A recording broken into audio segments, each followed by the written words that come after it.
નમસ્કાર મિત્રો, અમારી એપીટી ગુજરાતી ચેનલમાં તમારું સ્વાગત છે। અત્યારે હાલની સૌથી મોટી અને દુઃખદ ખબર સામે આવી રહી છે। ચાલુ કારમાં આગ લાગતા પિતા પુત્રી જીવતા બુજાયા। દ્વારકા કલ્યાણપુરાના રંજીતપુરા ગામ નજીક ચાલુ કારમાં અચાનક આગ લાગતા રાજકોટના આહિર પરિવારના પિતા અને પુત્રીનું અંદર જ જીવતા બુજાઈ જવાથી કમકમાટી ભર્યું મોત નીપજ્યું છે। તો આની વિગતવાર વાત કરીએ તો તમને જણાવી દઈએ મિત્રો કે ધાર્મિક પ્રસંગ પતાવી પરત ફરતા પરિવારને આ અકસ્માત નડ્યો હતો। તો આની વિગતવાર વાત કરવામાં આવે તો તમને જણાવી દઈએ મિત્રો કે કારની પાછળની સીટ પર બેઠેલા માતાનો ચમત્કારિક રીતે આબાદ બચાવ થયો છે।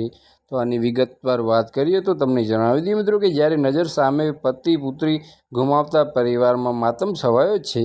તો બસ આજ માટે આટલું જ, અને મારી યુટ્યુબ ચેનલ પર નવા હોય તો લાઇક, શેર અને સબસ્ક્રાઈબ કરી દેજો। ધન્યવાદ।